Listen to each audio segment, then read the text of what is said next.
बड़ी खबरें न्यूज 24 पर। एक और बड़ी खबर, ईरान के विदेश मंत्री अब्बास अरगची का बड़ा बयान सामने आया है। क्या कह रहे हैं ईरान के विदेश मंत्री अब्बास अरगची? ये बड़ा बयान, वो कह रहे हैं कि इजराइल पर हमले ईरान जारी रखेगा। ये विदेश मंत्री कह रहे हैं क्योंकि इजराइल की तरफ से भी लगातार अटैक्स हो रहे हैं ईरान के अलग अलग शहरों में, चाहे वो तेहरान हो या फिर दूसरी सबसे बड़ी ऑयल रिफाइनरी हो। पिन पॉइंटेड हमले हो रहे हैं। अगर एक बार ईरान रक्षा मंत्रालय को टारगेट कर रहा है, एक साइंस लैबोरेटरी को टारगेट कर रहा है जहां पर कि रिसर्च होती रहती है नए वॉर वेपन्स को लेकर इजराइल के, तो इससे पहले न्यूक्लियर साइट पर अटैक इजराइल की तरफ से भी हो रहे हैं लगातार एक दूसरे को, और अब रिहायशी इलाकों में अटैक्स पहुंच चुके हैं। ऑयल रिफाइनरीज निशाने पर हैं। पूरी दुनिया पर इसका असर पड़ेगा। देखिए, अब तक जो युद्ध हो रहा था इजराइल नॉन स्टेट एक्टर पे कर रहा था, और अब की बार का जो उसने स्ट्राइक किया, उसने न्यूक्लियर फैसिलिटी, न्यूक्लियर इनरिचमेंट, जहां से कि आईएईए का कहना है कि वहां से कुछ यूरेनियम का वो भी हुआ है, रेडिएशन भी हुआ है, केमिकल रेडिएशन हुए हैं, और देखिए अब ऑयल रिफाइनरी। तो युद्ध का स्तर एक डिफरेंट लेवल पे जाता हुआ जा रहा है, क्योंकि जो रिजल्ट हासिल करना चाह रहा था इजराइल वो हुआ नहीं, क्योंकि अब वो इन रिटर्न रिटेलिएटरी स्ट्राइक को भी रिसीव कर रहा। हाइफा, उसके एयरफील्ड, उसका एयर आर्मी हेडक्वार्टर, इन सारों को जब स्ट्राइक ईरान कर रहा है तो नेचुरली उसका लेवल अपग्रेड होता है। मेरा मानना है कि ये देखिए जिस तरीके से ऑयल रिफाइनरी हो रहा, अब ये युद्ध बढ़ता हुआ पर्शियन गल्फ और गल्फ ऑफ एडन में ना बढ़ जाए, जहां पे तमाम तरीके की कॉमर्शियल शिप है। और यही चिंता अमेरिका की। अमेरिका ने इसीलिए आज की डेट में अपने स्टेटमेंट को विड्रॉ किया कि उसका इस युद्ध में नहीं है, जबकि बिल्कुल क्लियर कट है कि उसने तमाम तरीके के हेलफायर मिसाइल इजराइल को दी है, जो कि एयर से सरफेस को टारगेट करती है,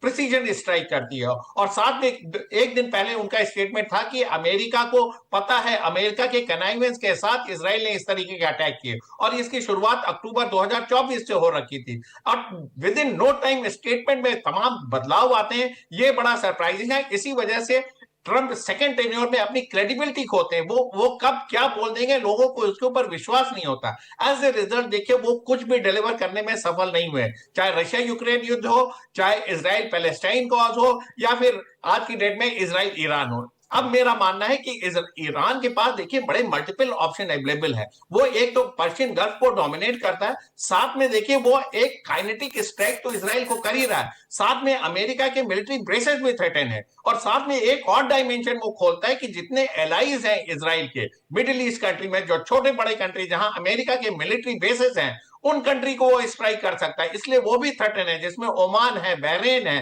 कुवैत है, यूएई है। इन सारे देश भी आज की डेट में थ्रेटन है, वहां अलग तरीके की सुखबुकाहट है। लिहाजा आज की डेट में अरब वर्ल्ड को एक होकर एक प्रेशर क्रिएट करना चाहिए, जिससे कि यह युद्ध आगे ना बढ़े। अगर यह युद्ध बढ़ता तो यहां तबाही है। और एनर्जी पे जिस तरीके से स्ट्राइक शुरू हुआ है, ऑयल रिफाइनरी पे अभी तक स्ट्राइक नहीं हुआ था इतने समय से। अक्टूबर 2023 से जो आज की डेट में इजराइल ऑपरेशन कर रहा था, ऑयल रिफाइनरी अंडर अटैक नहीं आए थे, लेकिन आज की डेट में वो भी स्ट्राइक में। तो एक एनर्जी दोनों तरफ से हो रहा है, जनरेट होगा, ये बहुत ही डिफरेंट लेवल पे जाता हुआ युद्ध ईरान की ऑयल रिफाइनरी पर इजराइल ने अटैक किया तो हाइफा में उसने जेट फ्यूल की जो रिफाइनरी थी, ईरान ने उसे बैलिस्टिक मिसाइल के जरिए टारगेट कर दिया। संजीव, चूंकि अमेरिका का भी जिक्र हो रहा है, डिप्लोमेटिक चैनल्स की भी बात हो रही है, प्रेशर कैसे क्रिएट करें, और जो जुबानी जंग अब शुरू हुई है अमेरिकन राष्ट्रपति डोनाल्ड ट्रंप की चेतावनी के जरिए और ईरान के जवाब के बाद, जॉर्डन पर जो बैलिस्टिक मिसाइल से अटैक हुआ है, क्या ये अमेरिका को सीधे तौर पर ईरान की वार्निंग है कि जद में आप भी हैं? अगर सीधे तौर पर आप नहीं तो आपके मिलिट्री बेसेस हैं जो जॉर्डन से लेकर कतर, कुवैत और तमाम जगहों पर मिडिल ईस्ट में मौजूद हैं।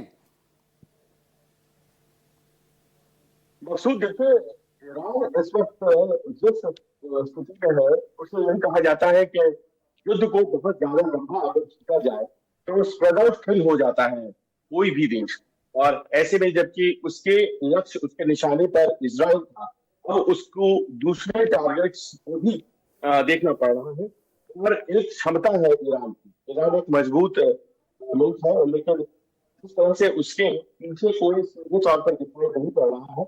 बहुत ही साफ है कि उसकी अपनी जो सामरिक क्षमताएं हैं उसे पुल आउट करने की कोशिश की जा रही है।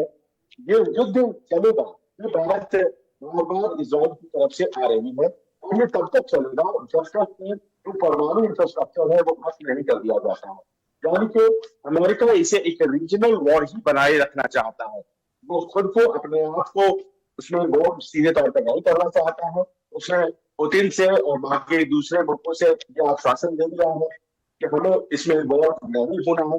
सोचिए, आपकी G7 की बैठक हो रही है और इस तरफ युद्ध भी चल रहा है। ठीक है, तो एक अपने छोटा सा आप में रिएक्शन संजीव, वक्त की कमी है, बहुत माफी के साथ रोकूंगा आपके, छोटा रिएक्शन सिंगल साहब से, फॉर्मर डिप्लोमेट हैं। G7 होने जा रहा है, एर्दोआन बात कर रहे हैं, क्राउन प्रिंस मोहम्मद बिन सलमान ट्रंप से बात कर रहे हैं, रशियन प्रेसिडेंट पुतिन से बात हो चुकी है। क्या कोई चैनल खोलने की कोशिश हो रही है डिप्लोमेटिक?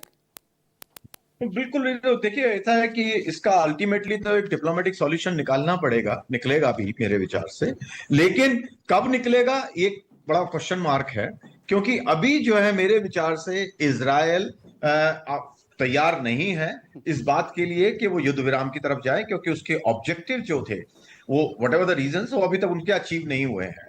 और जो इजरायली प्राइम मिनिस्टर हैं वो बड़े ही अडामेंट हैं अपने तरीके से। आपने जैसा देखा कि उन्होंने जो है गाजा में किस तरह से हो रहा है, या उन्होंने दूसरी जगह जो किया, तो वो अपने बड़े अडामेंट हैं। तो डिप्लोमेटिक सॉल्यूशन सर्टेनली निकलेगा और निकालने की कोशिश करी जाएगी, लेकिन वो अभी कितना सक्सेसफुल होगा ये बड़ा बड़ा क्वेश्चन मार्क है। प्रेसिडेंट पुतिन, देखिए, अगर आप एक दूसरे नजरिए से इसको देखा जाए तो रशिया के लिए बड़ा सूटेबल है ये होना, क्योंकि यूक्रेन से सबकी निगाह हट गई है, फोकस सबकी ईरान के ऊपर आ गई है।